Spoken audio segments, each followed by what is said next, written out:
Parce que ce côté excessif comme ça, très voilà. Ce que vous oui. êtes?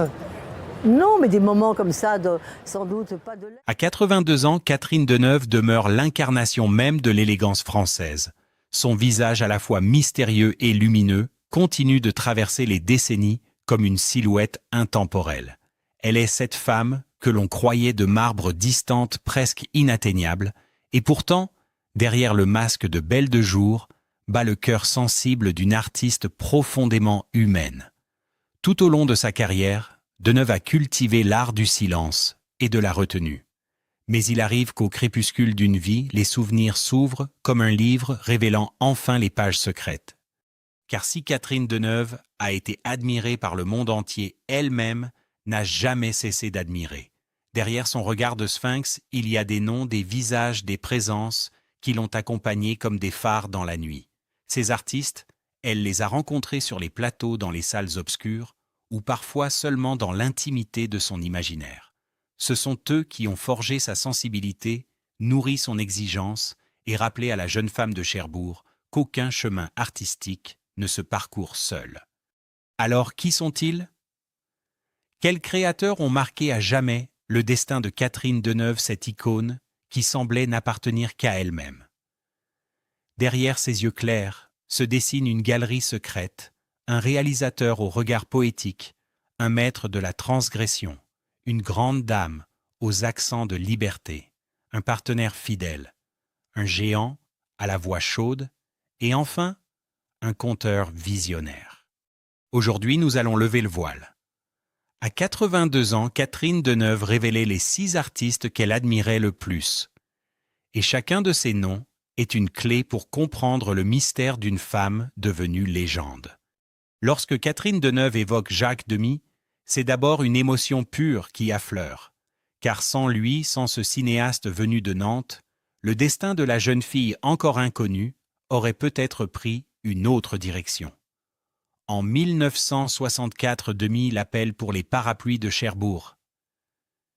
Elle n'a alors que 20 ans. Le film entièrement chanté coloré comme un tableau impressionniste exige une interprétation à la fois fragile et intense. Deneuve, jusque-là timide, presque effacée, trouve là son écrin. Sous l'œil tendre et exigeant de Demy, elle devient Geneviève, celle qui attend l'amour au milieu de la pluie et qui incarne soudain la France entière. Pour Deneuve, Jacques Demy n'est pas seulement un metteur en scène. Il est un poète, un orfèvre des émotions simples. Elle admire sa capacité à mêler la légèreté des chansons populaires à la gravité des choix de vie. Avec lui, le cinéma devient mélodie, la douleur se chante et l'adieu devient beauté. Deneuve a souvent raconté combien elle s'était sentie portée par sa vision, combien il avait su révéler en elle une lumière insoupçonnée. Demy, avec sa douceur, ne cherchait jamais à briser ses comédiens. Il les enveloppait d'un univers si délicat qu'il se laissait guider sans résistance.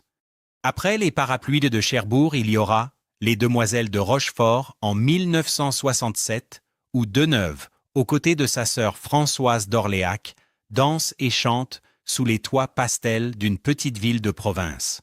Là encore, Demy offrait une vision unique, celle d'un cinéma capable de rivaliser avec Hollywood, tout en restant profondément français. Deneuve, en l'admirant, comprenait que l'art n'avait pas besoin de choisir entre le rêve et le réel, il pouvait être les deux à la fois. Mais au-delà des films, ce que Catherine Deneuve admirait chez Jacques Demy, c'était sa tendresse, sa fidélité envers son univers intérieur. Dans une époque où les cinéastes cherchaient souvent à briser les conventions par provocation, Demy choisissait la douceur comme révolte. Et cette attitude pour Deneuve avait la force d'un manifeste silencieux. Elle voyait en lui un créateur qui résistait à la dureté du monde par la grâce des couleurs et des chansons. Chaque fois qu'elle repense à lui, Deneuve garde une nostalgie particulière. Elle sait que sans Demy, elle n'aurait peut-être jamais franchi le seuil de l'international si vite, ni trouvé cette aura unique qui la distingue de toutes les autres actrices françaises. Son admiration est donc faite de gratitude. Dans le miroir de sa carrière, le visage de Jacques Demy se reflète toujours comme une silhouette tendre qui continue de lui murmurer « Chante ta douleur, elle deviendra lumière ». Et c'est ainsi que Catherine Deneuve place Jacques Demy parmi les artistes qu'elle admirait le plus, un compagnon de route, un magicien discret qui lui a tendu la clé de son destin. Si Jacques Demy a révélé la jeune femme lumineuse et fragile, c'est Louis Buñuel qui a dévoilé la profondeur de Catherine Deneuve, ses zones d'ombre et sa complexité.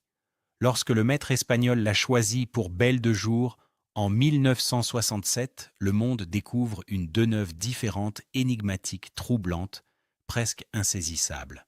Ce rôle de Séverine l'épouse bourgeoise qui mène une double vie devient un tournant. Et derrière ce bouleversement, il y a l'univers singulier de Buñuel que Deneuve a toujours admiré avec ferveur. Elle disait de lui qu'il possédait une liberté totale presque insolente. Buñuel n'avait pas peur de briser les tabous, de bousculer les convenances.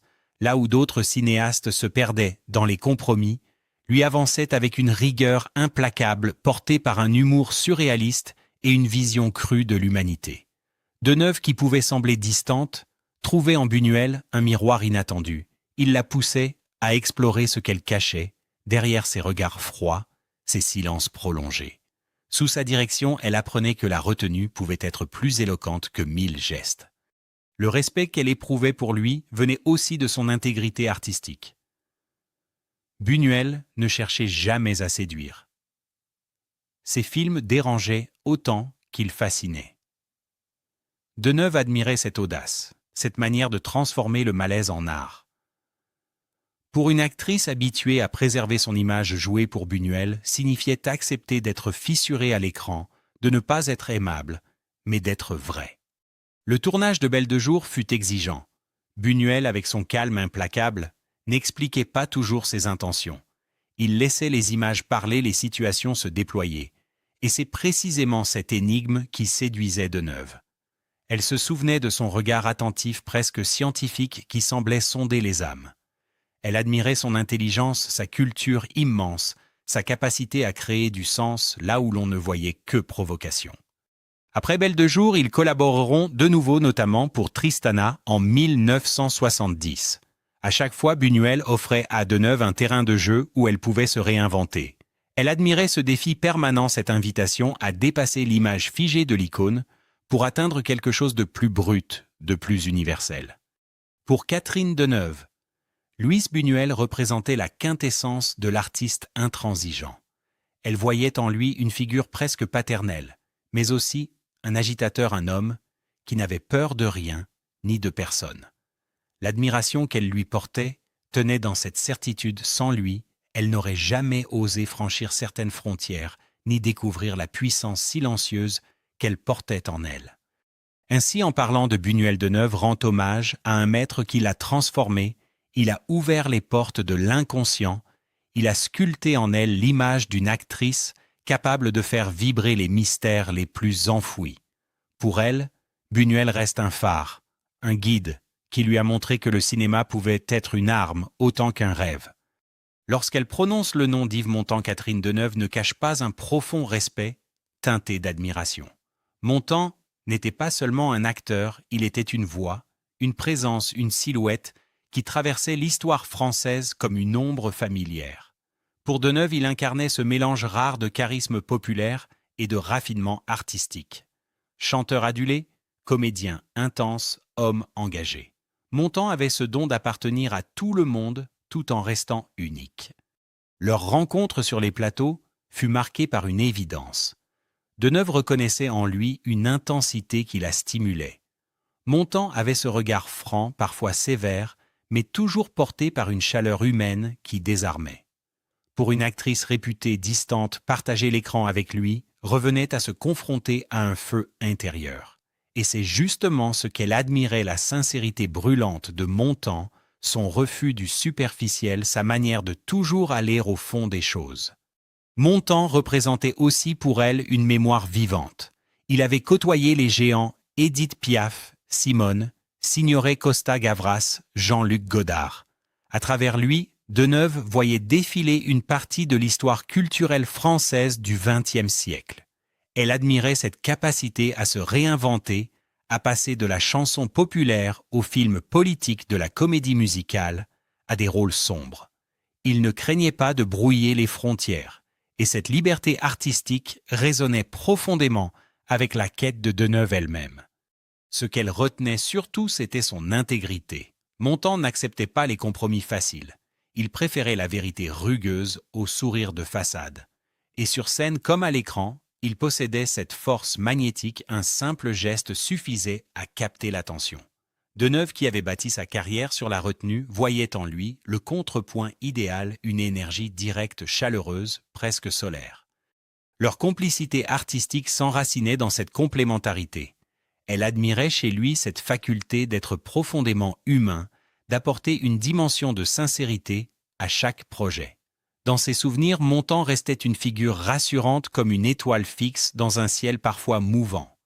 Ainsi, pour Catherine Deneuve, Yves Montand n'était pas seulement un collègue, il était un modèle, une incarnation de ce que signifie être un artiste complet.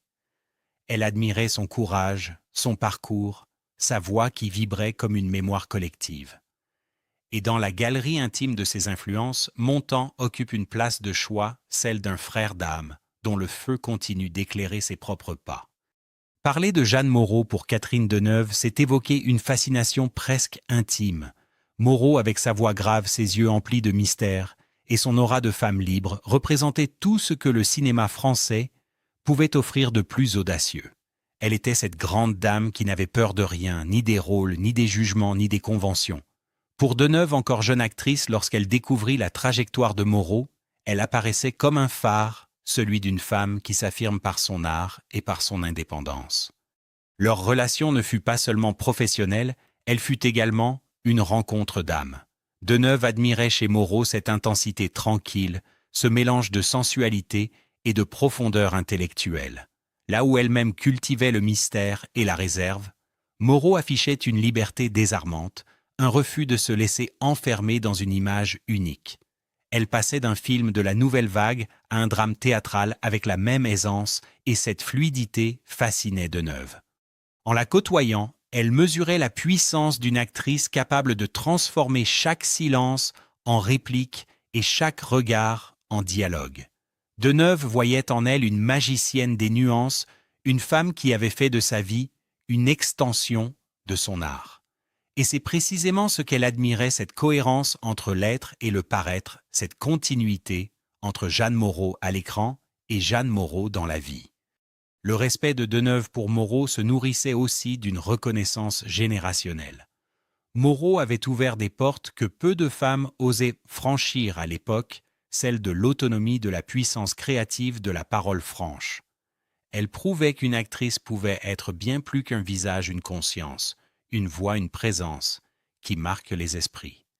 Catherine Deneuve a souvent dit combien Jeanne Moreau l'avait inspirée dans ses propres choix. Elle admirait sa capacité à dire non, à refuser les compromis, à chercher toujours la vérité plutôt que la facilité. Dans le regard de Moreau, elle voyait l'affirmation d'une dignité artistique rare, un exemple auquel elle ne cessa de se référer. Ainsi pour Deneuve Jeanne. Moreau n'est pas simplement une actrice admirée. Elle est un modèle de liberté, une sœur d'écran, une figure dont l'ombre protectrice l'a accompagnée tout au long de sa carrière. Dans le panthéon intime de Catherine Deneuve, Moreau brille comme une étoile incandescente, symbole de l'art vécu pleinement sans concession. Dans la vie de Catherine Deneuve, Gérard Depardieu occupe une place particulière presque unique. Dès leur première collaboration, une alchimie singulière s'est imposée, comme si leurs deux univers pourtant opposés en apparence étaient destinés à se rencontrer. Deneuve, incarnation du mystère de la retenue et de l'élégance glacée, faisait face à Depardieu, force brute, débordant d'énergie et de spontanéité. Et c'est précisément cette opposition qui créait l'étincelle. Leur rôle dans le dernier métro de François Truffaut en 1980 reste sans doute l'un des sommets de cette complicité.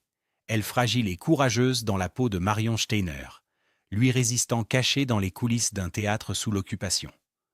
Ensemble, ils ont donné vie à une histoire où l'art devenait refuge et où le jeu des acteurs se confondait avec la vérité de l'histoire. Ce film valut à Deneuve un César, mais au-delà des récompenses, elle en conserva surtout la mémoire d'une rencontre artistique d'une intensité rare. Ce que Deneuve admire chez Depardieu, c'est sa vérité nue. Il n'a jamais eu peur d'être excessif, de se montrer vulnérable ou dérangeant. À chaque rôle, il s'engage avec son corps, sa voix, son âme entière. Pour une actrice comme Deneuve, toujours sur le fil de la retenue, cette énergie presque sauvage était une révélation. Elle voyait en lui un acteur instinctif qui ne triche jamais, même lorsqu'il vacille. Leur admiration mutuelle a traversé les décennies. Après le dernier métro, ils se retrouvent à plusieurs reprises et chaque fois, le miracle se reproduit. Deneuve a souvent souligné à quel point Depardieu apportait à une scène une dimension imprévisible, une sorte de vérité immédiate qui la poussait elle aussi à aller plus loin. Leur duo fonctionnait comme une danse, elle la glace qui protège, lui le feu qui consume. Mais au-delà du cinéma, Deneuve admirait aussi chez Depardieu son parcours hors norme. Parti de presque rien, fils d'un ouvrier et d'une ménagère, il s'était hissé au sommet par sa seule force. Sa carrière marquée par une générosité de jeu et une curiosité insatiable rappelait à Deneuve qu'un artiste n'est jamais figé, qu'il est toujours en mouvement, en transformation. Pour Catherine Deneuve, Gérard Depardieu symbolise la vitalité du cinéma français, son énergie brute et indomptable. L'admiration qu'elle lui porte dépasse la simple reconnaissance professionnelle, elle est teintée d'une complicité rare, celle qui naît quand deux artistes se trouvent et savent que, ensemble, ils sont capables de sublimer l'écran. Au sommet de la liste de Catherine Deneuve se trouve un nom qui résonne comme une évidence, François Truffaut. Dans la mémoire de l'actrice, il reste plus qu'un cinéaste, presque un frère d'âme, un confident discret qui a su mieux que quiconque percer le mystère de son regard. Leur collaboration sur le dernier métro en 1980 n'est pas seulement l'un des grands chapitres de l'histoire du cinéma français, c'est aussi l'une des rencontres les plus marquantes de la vie de Deneuve. Truffaut avait ce don rare d'approcher les acteurs avec une tendresse infinie. Jamais autoritaire, toujours attentif, il créait autour de lui un climat de confiance où l'on se sentait libre d'oser. Deneuve, qui avait souvent cultivé une distance glacée sur les tournages, se découvrit avec lui une vulnérabilité nouvelle. Elle admirait profondément sa capacité à transformer chaque détail en poésie, chaque silence en mots secrets. Sous sa direction, elle pouvait être à la fois femme fragile et héroïne lumineuse ancrée dans l'histoire, tout en restant intemporelle. Mais au-delà du cinéma, ce qui liait Deneuve à Truffaut, c'était une communauté d'esprit. Tous deux partageaient une vision humaniste de l'art, le cinéma, comme refuge, comme lieu de mémoire et d'émotion. Deneuve admirait en lui son intégrité, son refus du spectaculaire facile, sa volonté de toujours chercher la vérité des êtres. Chez Truffaut, il n'y avait pas de cynisme, seulement une tendresse pour les contradictions humaines. Le dernier métro fut leur grand chef-d'œuvre commun récompensé par une pluie de César. Mais Deneuve n'a jamais résumé Truffaut à ce succès. Pour elle, il restait avant tout un homme qui écoutait, qui observait, qui aimait ses acteurs avec une sincérité rare. Elle admirait son humilité, son respect, sa capacité à révéler la beauté cachée dans les failles. Lorsque Truffaut disparaît prématurément, en 1984, Deneuve en est bouleversée. Elle dira souvent combien son absence a laissé un vide, comme une lampe éteinte trop tôt. Son admiration depuis s'accompagne d'une mélancolie, celle d'avoir perdu un guide, mais aussi d'avoir connu le temps d'un film une harmonie parfaite. Dans son panthéon intime, François Truffaut reste la figure centrale. Pour Catherine Deneuve, il est l'ami silencieux, le complice qui lui a donné l'un de ses plus grands rôles et peut-être la clé pour comprendre enfin le mystère de son propre éclat. À 82 ans, Catherine Deneuve regarde son parcours comme on feuillette un album de souvenirs. Ses propres films sont devenus des repères dans l'histoire du cinéma, mais ce qui l'émeut, encore, ce sont les visages qui l'ont accompagnée. Jacques Demy, Louise Buñuel, Yves Montand, Jeanne Moreau, Gérard Depardieu, François Truffaut. Chacun de ces noms n'est pas seulement un souvenir, mais une empreinte, une présence indélébile. Deneuve a souvent été perçue comme une sphinge distante, presque insaisissable. Pourtant, à travers ses admirations avouées, elle révèle une vérité plus intime. Derrière le mythe se cache une femme qui a été touchée, inspirée, façonnée par d'autres artistes. Ses choix disent quelque chose d'elle-même, son goût pour la poésie et la douceur de Demy, son respect pour l'audace de Buñuel, son attachement à la sincérité brûlante de Montand, son admiration pour la liberté de Moreau, sa complicité instinctive avec Depardieu et son affection profonde pour la tendresse de Truffaut. Ces admirations racontent en creux l'histoire de Catherine Deneuve, celle d'une actrice qui, malgré sa légende, n'a jamais cessé d'apprendre, d'aimer, de se nourrir du talent des autres. Son héritage est immense, mais il s'inscrit dans une filiation, une chaîne de transmission artistique qui dépasse sa propre personne. Aujourd'hui, en évoquant ces 6 artistes, Deneuve nous offre un miroir, celui d'un cinéma français, riche de rencontres d'audace et de fidélité. Et dans ce miroir, on aperçoit une vérité douce, même les icônes les plus lointaines trouvent leur lumière dans l'admiration des autres.